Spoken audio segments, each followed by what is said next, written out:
You're tuned into Collateral Damage, the military families FAP and IDC leave behind.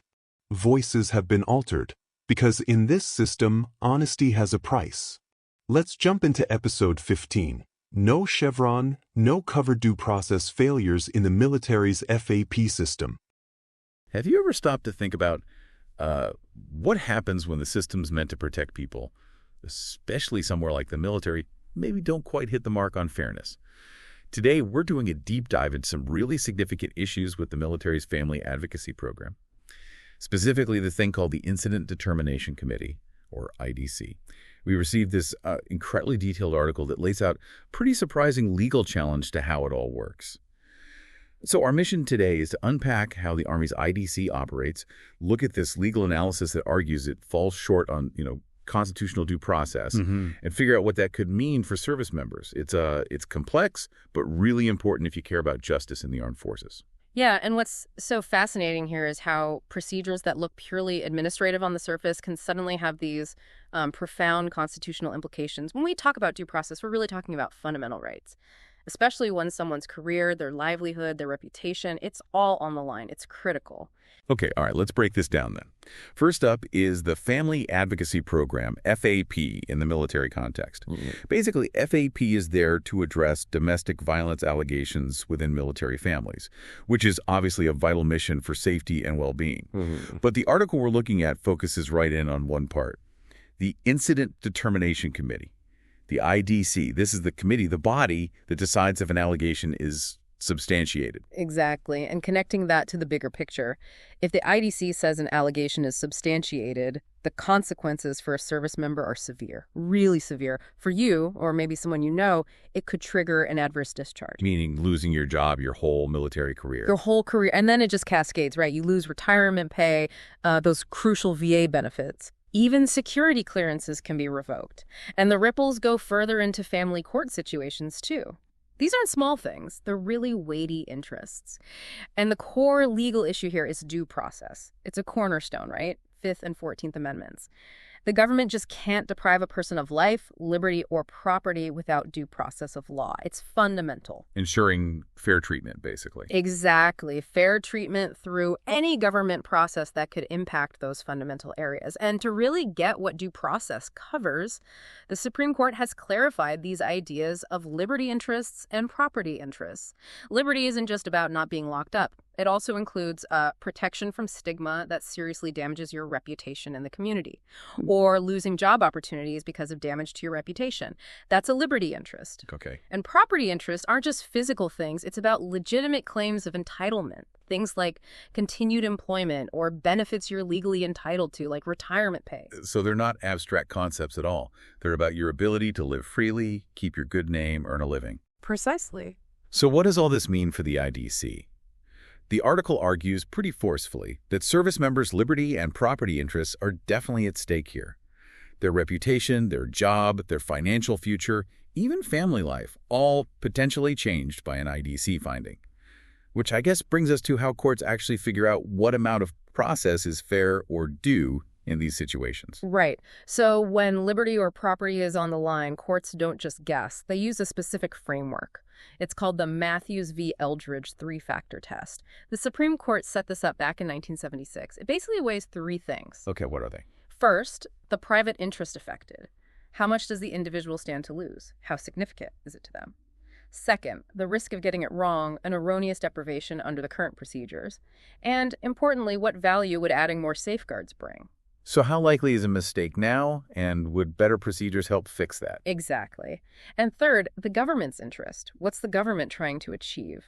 And what's the administrative burden, the cost, the complexity of adding those extra procedures? It's a balancing act, then. It's a crucial balancing act, yeah. Okay, so that's the framework courts use. Yeah.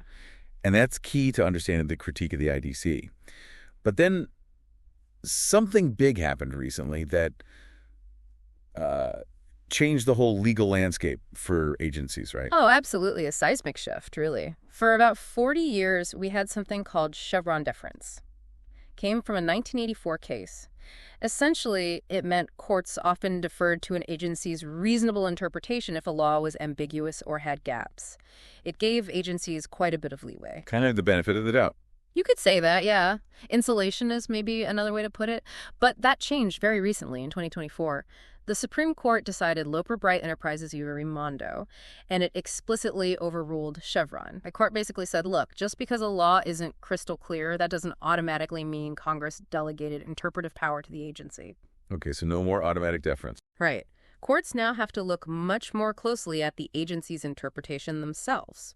And this raises a huge question for programs like FAP in the military. Why?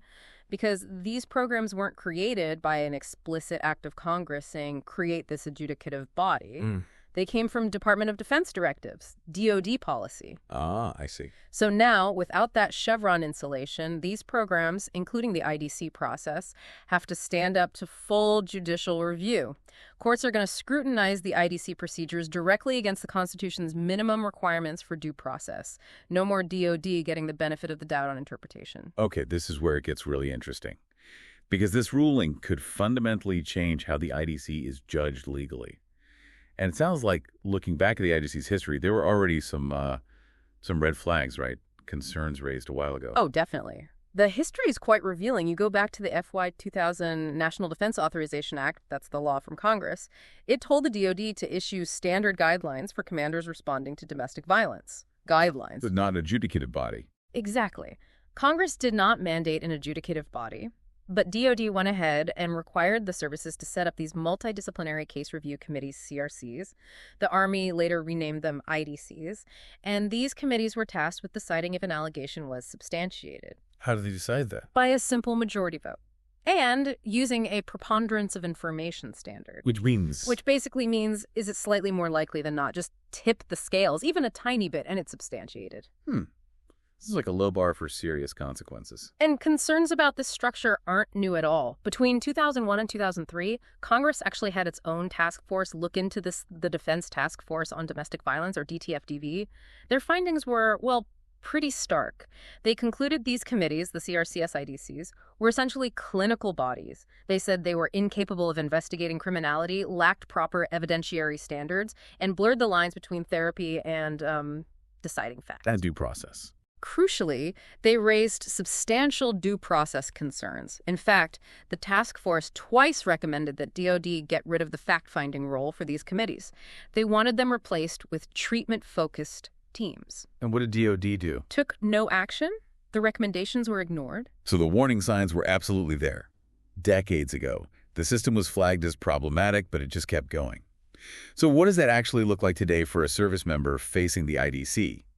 The article points to 7 specific structural flaws that are still there. That's right. And these flaws, they directly hit at due process. First, you've got the single case manager investigator who also presents the evidence. So the investigator is also kind of the prosecutor. In effect, yeah. It violates that basic idea of separating functions. You don't have a neutral fact finder.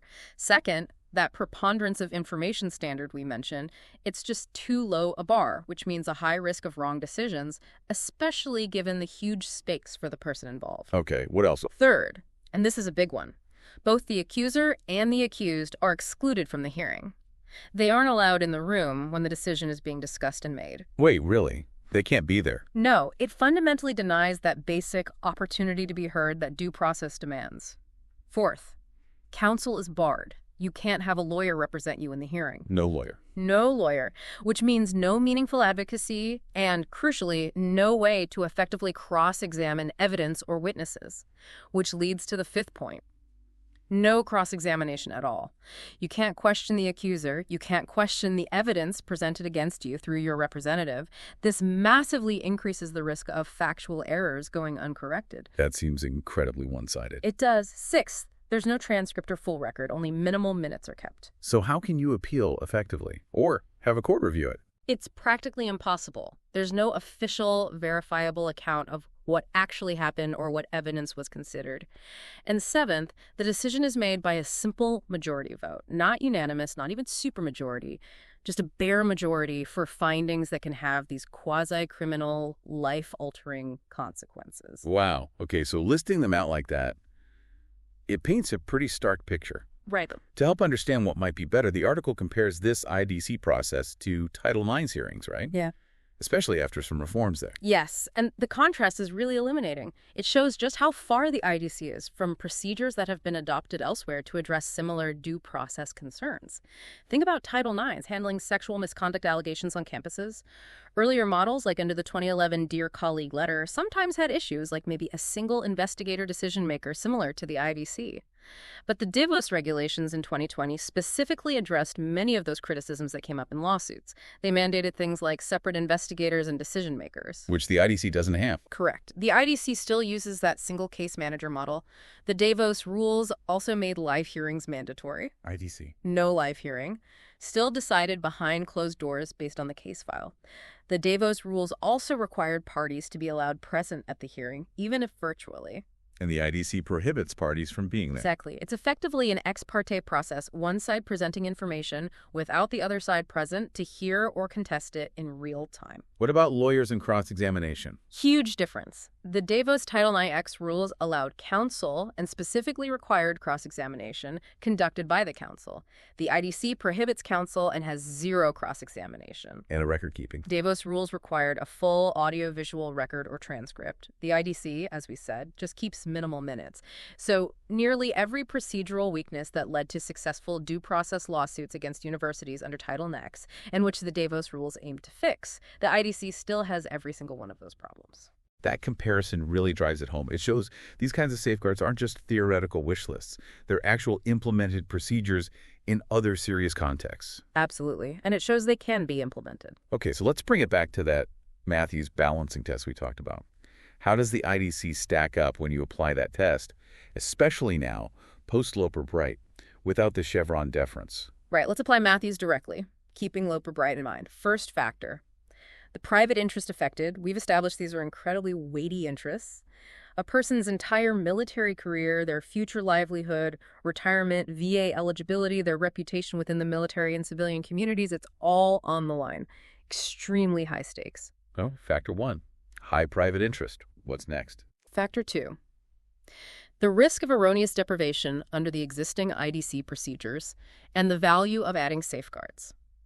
Given everything we just discussed, the ex parte nature, no counsel, no cross-examination, the low burden of proof, no real record, the risk of error is objectively high, and the value of safeguards. Adding things like live hearings, allowing lawyers, preventing cross-examination, requiring a proper record, maybe even a higher standard of proof or unanimous decisions.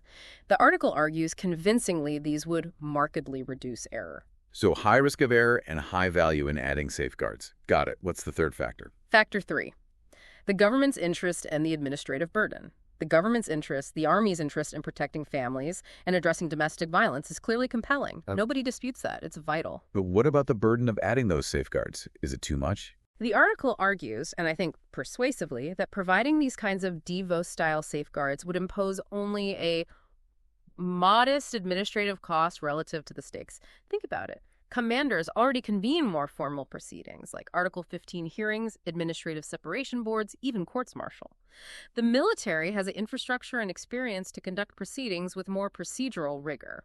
So the argument is they could do it if they chose to. Essentially, yes. The mechanisms exist. So when you balance these three Matthews factors, high private interest, high risk of error under current rules, high value in safeguards, and a compelling but manageable government interest with modest burden for adding safeguards, the balance tips strongly in favor of requiring additional procedural protections. And crucially, post-Loper Bright, courts reviewing challenges to discharges based on IDC findings won't just defer to the DoD setup. They'll measure the IDC process directly against these constitutional minimums. That is a powerful conclusion. It strongly suggests the IDC, as it's currently structured, is constitutionally vulnerable. It's potentially on a collision course with legal standards. So if that's the legal analysis, what are the proposed ways forward? How could this be fixed? Right. The article doesn't just diagnose the problem, it proposes solutions. It outlines three main pathways to reform.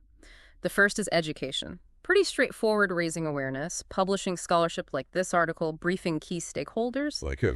Veteran service organizations, congressional staffers who work on military issues, judge advocates the military lawyers within the services. Building understanding and consensus is the first step. Okay, education first. What's the second path? Second is regulatory change. This means actually changing the rules, the Army regulations, the DoD manuals that govern FAP and the IDC, like AR 60818 and DoDM 6400.01V3.